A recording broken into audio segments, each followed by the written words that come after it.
Good evening, everyone. Welcome to our post-game press conference. We have here Cici Landina, Coach Dante Anzun, and Mars Alba, the Chocolate Flying Tigers, who won in 5 sets against the PLDT High Speed Hitters and are now advancing to the semifinal round. Coach, congratulations on this win. Another 5-set but same result na kayo yung nakakuha ng panalo. Ano lang din yung masasabi mo sa naging performance? Siyempre, unang-una sa performance ng play ko, talagang hindi sila gusto na bumigay. Gusto talaga nilang makabalik sa semi-final. Sobrang naintulong ko sa performance sila. Hindi naman sa players din, pati coaches din kami na sobrang pinag-usapan talaga namin kung ano pa yung dapat namin gawin ng adjustment. Hanggang sa nakita namin na pwede palang pumalo si Mars. Although tinitraining naman niya yun talaga na pumapalo.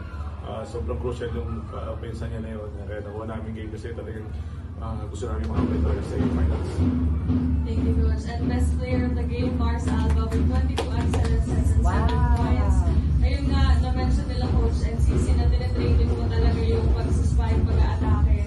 Paano lang din sa tingin mo nakatulong yung ganong klaseng skill mo and helping the team get this win? For me siguro, may kumpiyansa lang, given na ginagawa po sa ensayo. Kasi lately parang nakikisali na ako sa freeze fighting.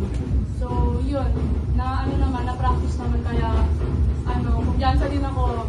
May connection kami ni Ate D. Thank you, Mars and Cici. Yun nga, as team captain, dulo, emotional ka din after the team got this victory. Ano lang yung masasabi mo na tuloy-tuloy yung mga panalo and now nasa semis na? Sobrang saya ko kasi lahat parang kanina parang tiga na talaga lahat yun. Pati si Mars na spiker na. Pero ayun, di lang talaga kami tumigil. And sobrang proud ako sa team namin kasi lahat kayang mag-adjust. Kahit anong position man yan, hanggat kayang mag-contribute, tatrabaho talaga. And ayun, tatrabahuin ulit namin kasi nakadalawang 5 set na kami. And yun, una-una siguro magpahinga din. Thank you. The floor is open for questions. For Mars lang, ay nung sinet ni Dina sa'yo yung bola, syempre tayo ng 13 all, ano lang yung tumatakbo sa isip mo nung moment na yun? For me, yung inisip ko ng time na yun, back up lang talaga ako given na nasa harap talaga si Ate Cici. Talagang 4% talaga. Hindi ko lang din in-expect, pero ready ako. Hindi ko in-expect na binigay sa akin ni Ate Dina yung bola. Pero yun, sabi ko, angat lang ako, bahala. Like, magko-contribute ako kung anong pwede para, yun. Hindi ko rin in-expect na, kala ko kami ni Ate Dina yung magpapalit kanina. Tapos bigla sabi, hindi ka ako. Spiker. Coach, parang napapadalas po yung mga ganung rotation na minsan dalawa yung center sa loob, minsan wala. So doon po sa moment na yun na medyo padulo at crucial din, parang ano lang po yung siguro naisip yung dahilan or parang nagtulak sa inyo na gawin yung Mars Alba, Dina Wong sabay sa loob sa duty.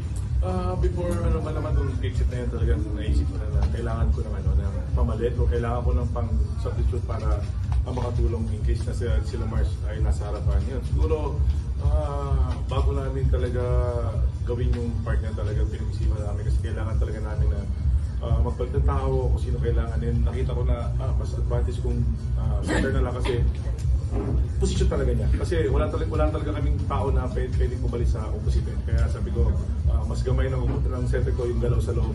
Hindi man siya makapensa pero depensa namin makukuha niya. Yun, sobrang thankful kasi naging maganda yung resulta. Siyempre sa sistema talaga siguro sobrang naging maganda yung laro namin. And for CC and Mars, after nung back-to-back na finals sa last year, medyo naging mahirap din yung mga pinagdaanan nyo in terms of results and yung ranking din.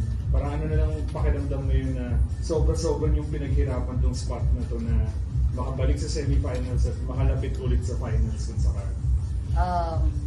Siyempre, lagi namin sinasabi na one game at a time. Huwag namin pangunahan. Siyempre, magtrabaho pa rin kami. Sobrang sarap sa feeling kasi grabe, kanina aminado talaga ako, pagod na talaga ako kasi hindi na talaga kaya ng buhay. Pero makikita mo yung mga kasama mo na parang walang bibitaw. So ayun, parang extra motivation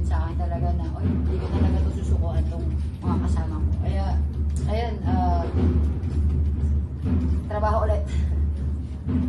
Coach yun niya, parang binigay na lahat ngayon ng PLDT talaga sa 34 si Chavi, tapos ilan din yung nag-double digits.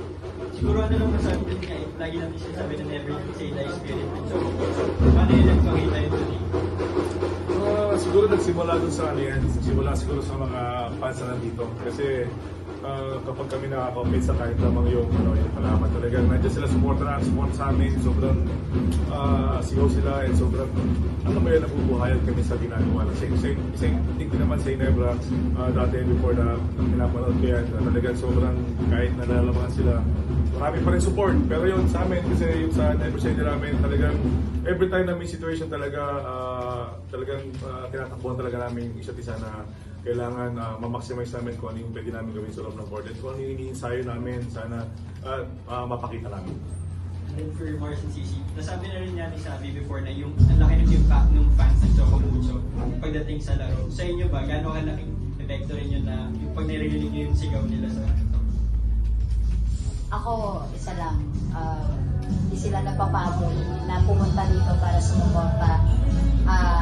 Ako naman, hindi rin kami mapapagod, ilaban, and bigyan sila ng magandang entertainment. And syempre, sumaya din para worth it naman yung biyahe nila and panunod nila.